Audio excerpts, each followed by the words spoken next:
Unit 1 ચીતા's tears ચિત્તાના આંસુ. Long, long ago, a Zulu hunter was sitting under a tree. His name was Eddie. He saw a large herd of deer grazing in the lush green meadow. કેટલાક સમય પહેલાં એક જુલ્લુ શિકારી એક ઝાડ નીચે બેઠો હતો. તેનું નામ ઈદી હતું. તેણે હરણના એક મોટા ટોળાને લીલાછમ બીડમાં ચરતું જોયું. He said to himself, "These deer are really wonderful, but I have to run a lot to catch one of them. Can't there be an easy way to get one?" તેણે મનમાં વિચાર્યું, આ હરણ ખરેખર અદ્ભુત હોય છે, પણ તેમાંના એકને પકડવા માટે મારે ખૂબ દોડવું પડે. તેને પકડવા માટે કોઈ સહેલો રસ્તો ન હોઈ શકે? Suddenly, he saw a female cheetah crawling silently closer to the grazing animals. Then she leaped and caught a deer.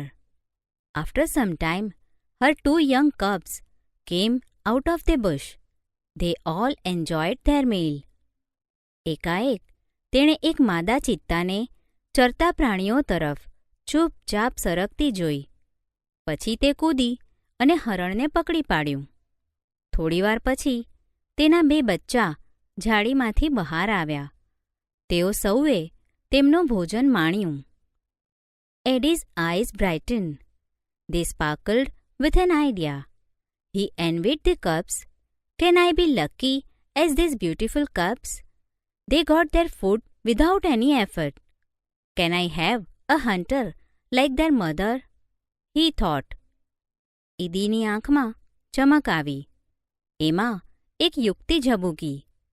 તેને બચ્ચાની અદેખાઈ આવી. આ રૂપાળા બચ્ચા માફક હું નસીબદાર થઈ શકું ખરો? તેમને તો કોઈ શ્રમ વિના તેમનો ખોરાક મળી ગયો. મારે તેમની મા જેવો શિકારી હોય તો? તેને વિચાર આવ્યો. He decided to catch a young cub and train it to hunt him. Then I shall only say, "Oh my dear, go and kill a deer for me." Ah, my life will be very comfortable then. He was quite pleased with his own idea. તેણે એક નાના બચ્ચાને પકડી તેને પોતાના માટે શિકાર કરવાની તાલીમ આપવાનું નક્કી કર્યું. પછી માત્ર આટલું જ કહીશ, ચાલ વહાલા, જા અને મારે માટે એક હરણ મારી આવ. આહ, પછીથી મારું જીવન ખૂબ આરામદાયક બની જશે. પોતાના આ વિચારથી એ ખૂબ ખુશ થઈ ગયો. He decided to follow cubs and steal one. From his experience, Eddie knew that a cheetah never attacks a man. Therefore, it was safe to steal a cub. He followed the cheetah family till evening. At the sunset, the mother cheetah hid her cubs in a thick bush and left for stream. Quickly, the hunter picked up his net and spear and ran into the bush. He saw 2 tiny cubs. They looked at him with their bright eyes. They were too young to run away. Eddie threw the net over them, and the cubs were caught. He needed only 1 cub, but he thought, it is always better to have 2 slaves instead of 1. He dragged them with him and hid them under a big basket. બચ્ચાનો પીછો કરી તેણે એકને ચોરી લાવવાનું નક્કી કર્યું.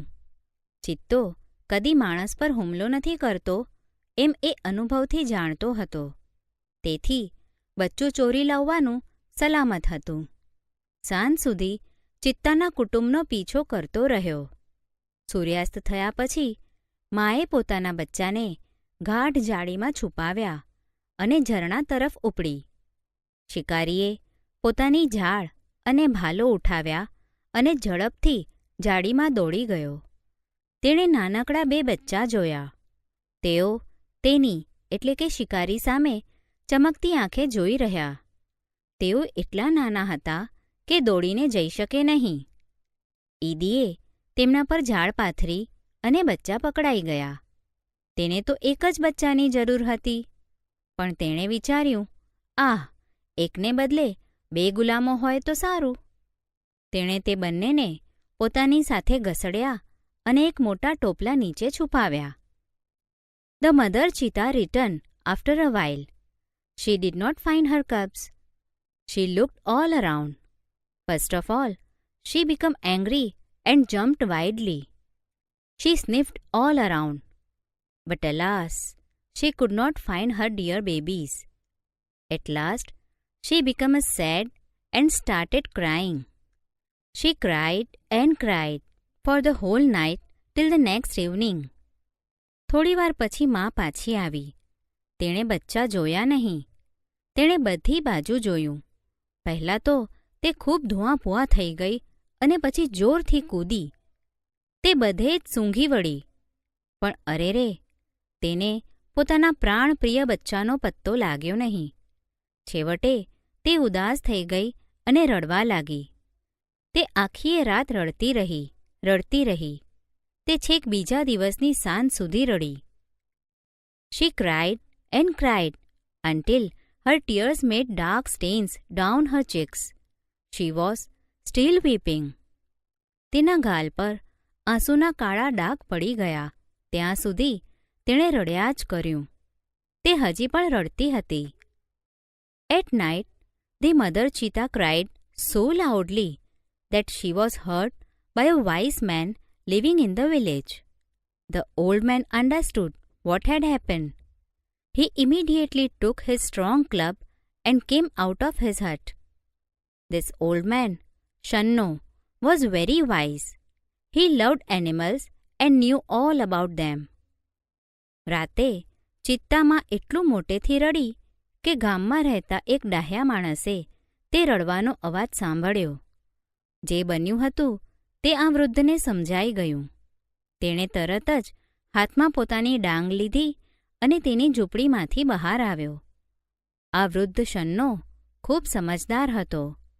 તેને પ્રાણીઓ પ્રત્યે અપાર પ્રેમ હતો અને પ્રાણીઓ વિશે બધું જાણતો હતો. When Shanno found out the hidden cubs, he knew that it was Eddie. Wicked idea. He got angry with Eddie. He rushed to the hut and shouted, I hate you, Eddie. Everybody of our tribe will hate you because you are lazy and weak too. We know that a hunter must hunt with his own strength and skill. But you are a lazy hunter. You are a thief. You have broken the rules of our tribe. You have brought dishonor to the whole tribe. શન્નોએ જ્યારે છુપાવેલા બચ્ચા શોધી કાઢ્યા ત્યારે એ સમજી ગયો કે આ દુષ્ટ એટલે કે નિર્દય કામ ઈદીનું જ હતું. તે ઈદી પર ખૂબ ચીડાયો. તે તેની ઝૂંપડી પર દોડી ગયો અને ત્રાડ નાખી. ઈદી, હું તને ધિક્કારું છું. આપણી જમાતના દરેક જણ તને ધિક્કારશે, કારણ કે તું એદી તો છે જ પણ દુષ્ટ પણ છે.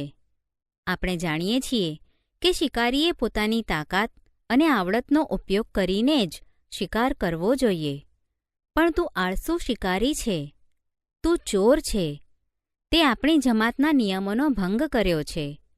તે આખી જમાતને બદનામ કરી છે. All the members of the hunter tribe got together. They decided to drive away Eddie from their village forever. Shanno took the cubs on his shoulders and returned them to their mother. He saw that long weeping of the mother cheetah had stained her face forever. શિકારી જમાતના બધા લોકો એકઠા થયા. તેમણે ઈદીને કાયમને માટે ગામમાંથી હાંકી કાઢવાનો નિર્ણય કર્યો. શન્નોએ બચ્ચાને પોતાને ખભે ઊંચક્યા અને તેમને તેમની મા પાસે પહોંચતા કર્યા. તેને જોયું કે ખૂબ લાંબા સમય સુધી રડવાથી માના ચહેરા પર કાયમને માટે કાળા ડાઘ થઈ ગયા હતા. Facts about cheetah. Height 100 centimeters. Weight 65 kilograms. Weight of the birth 300 grams. Age of maturity 2 years. ચિત્તા વિશે હકીકત. ઊંચાઈ 100 સેન્ટીમીટર. વજન 65 કિલોગ્રામ. જન્મ સમયે વજન 300 ગ્રામ. પુખ્ત થવાની ઉંમર 2 વર્ષ. Identification. The cheetah has a lighter body and its legs are longer than the leopard's. It has isolated black spots whereas the leopard has cluster of spots. ઓળખ. ચિત્તાનું શરીર હલકું હોય છે અને તેના પગ દીપડા કરતાં લાંબા હોય છે. ચિત્તાને છૂટાછવાયા કાળા ડાઘ હોય છે, જ્યારે દીપડાને ડાઘના ઝુમખા હોય છે. Habitat. Cheetah usually live in open forests. Presently, they are found mainly in Africa. We had lot of cheetahs in India, but the last one was shot by hunters around 1950. નિવાસસ્થાન. ચિત્તા સામાન્ય રીતે ખુલ્લા જંગલમાં રહેતા હોય છે.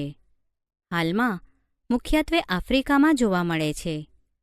ભારતમાં પણ ઘણા ચિત્તા હતા, પણ ભારતના છેલ્લા ચિત્તાને 1950ની આસપાસ શિકારીએ ગોળીએ મારેલો. Habits. It is the fastest animal on the earth. Its top speed can be around 100 kilometers per hour, but it can maintain speed only for a very short distance. Sometimes it can take a leap as long as 15 meters. It creeps silently behind the prey and the leaps up to catch it. It does not preserve its prey. This sometimes causes death of the cubs and young cheetah. It is a solitary creature. It does not live in a group or a herd. Its family separates as soon as the cubs are mature. આદતો. ધરતી પરનું સૌથી ઝડપી પ્રાણી છે. વધારામાં વધારે કલાકના 100 કિલોમીટરની ગતિ હોઈ શકે, પણ આટલી ગતિ બહુ થોડા અંતર માટે જાળવી શકે છે. કોઈવાર તે આશરે 15 મીટર લાંબો કૂદકો મારી શકે છે. શિકારની પાછળ તે ચૂપચાપ સરકે છે અને તેને પકડવા છલાંગ મારે છે. તે તેનો શિકાર સાચવી રાખતો નથી. આથી કેટલીકવાર બચ્ચાનું કે નાના ચિત્તાનું મોત થાય છે. ચિત્તો એકલવાયુ પ્રાણી છે. તે સમૂહમાં રહેતો નથી. બચ્ચા પુખ્ત થતાં જ કુટુંબથી વિખરાઈ જાય છે. Diet. Medium sized bugs are its main food. It also catches hares and large birds. ખોરાક.